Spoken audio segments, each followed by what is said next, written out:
People that aren't here, that need to be here, they're focusing their practice on pain and musculoskeletal conditions.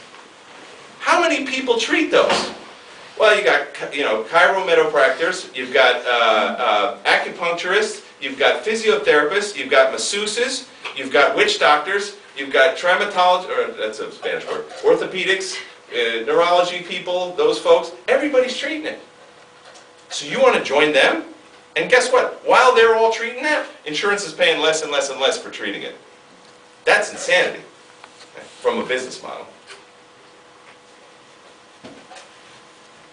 Here's one of the great secrets of success. Vision. And you said it.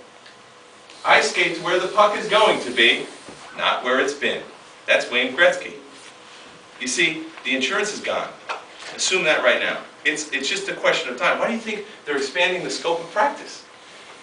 It's the final death throes. They're going, we got to have more billable items. You see?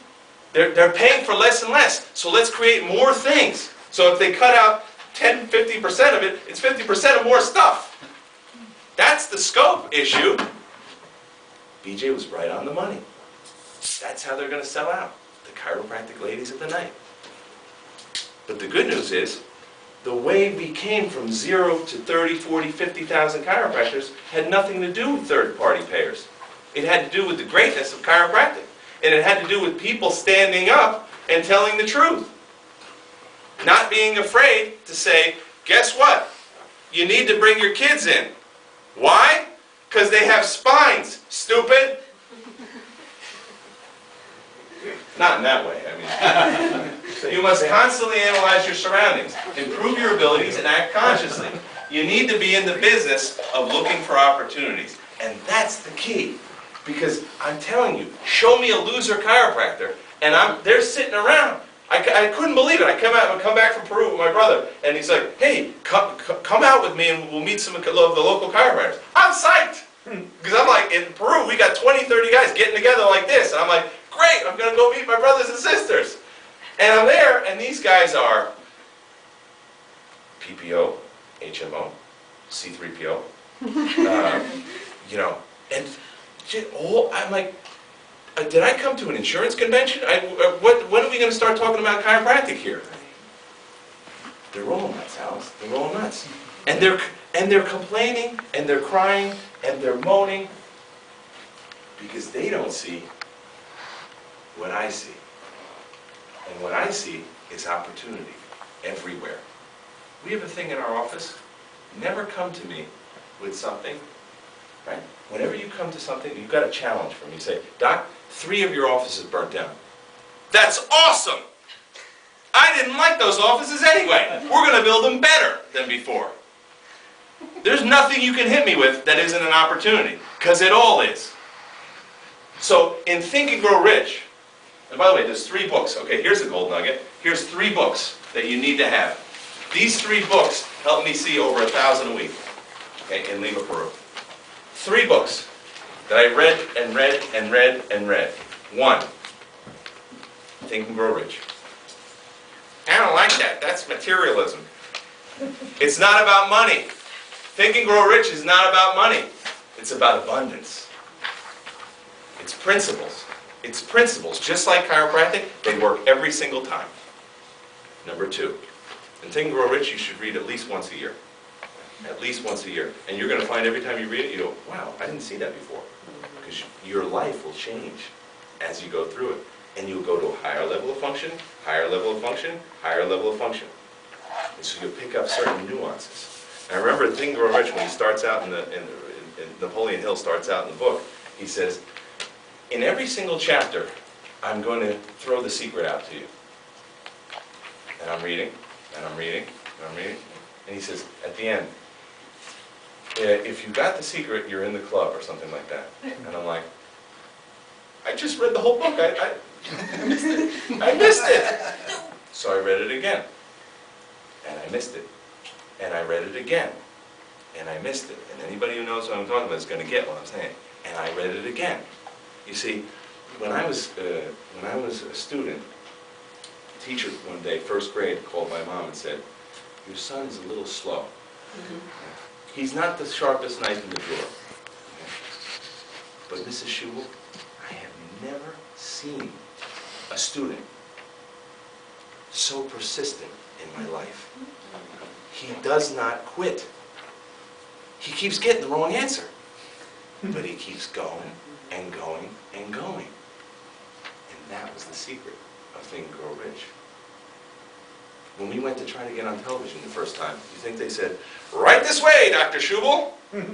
No. They said, "No." I said, "Okay, how about this?" "No." Change my approach.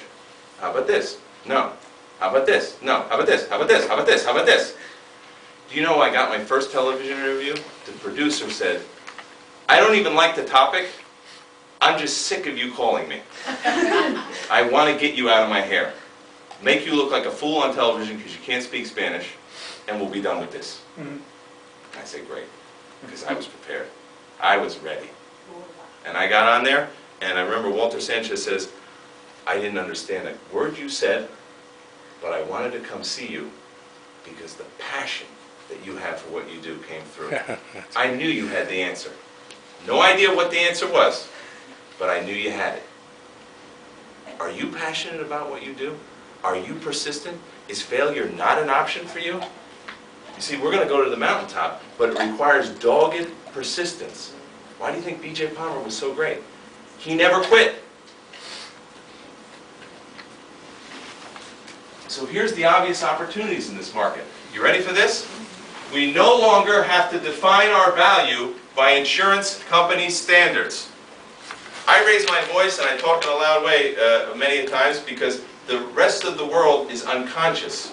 I'm trying to get through the unconsciousness of the average human being.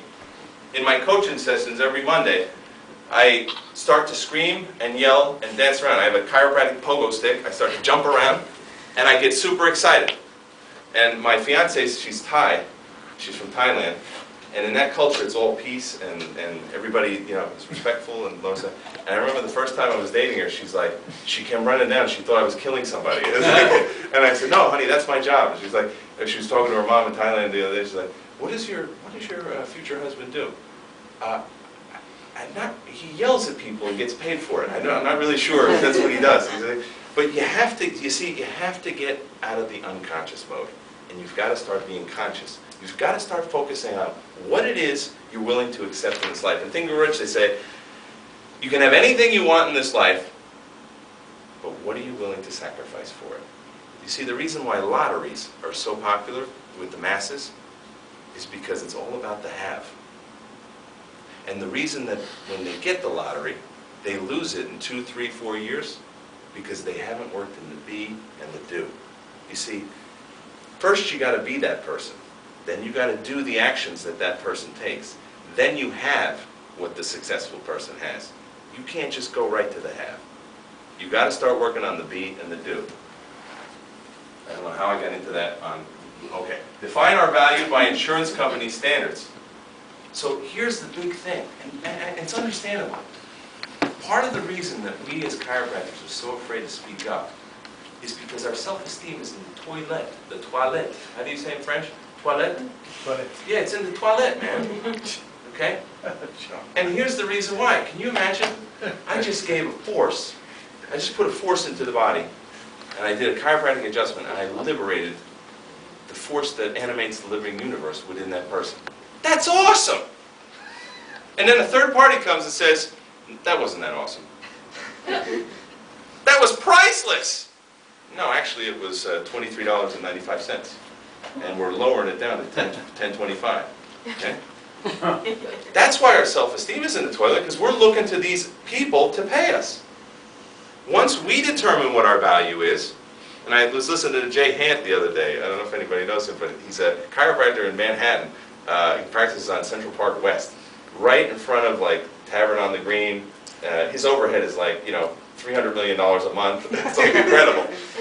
And one of the things he said was that when a patient or when a practice member comes to him and says, you know what, it's kind of expensive what you're charging me. And he goes, really? How do you think that? He's like, well, you know, the other guys are not charging as much as you are. And he goes, well, in actuality, what I'm doing with you is priceless. So I'm actually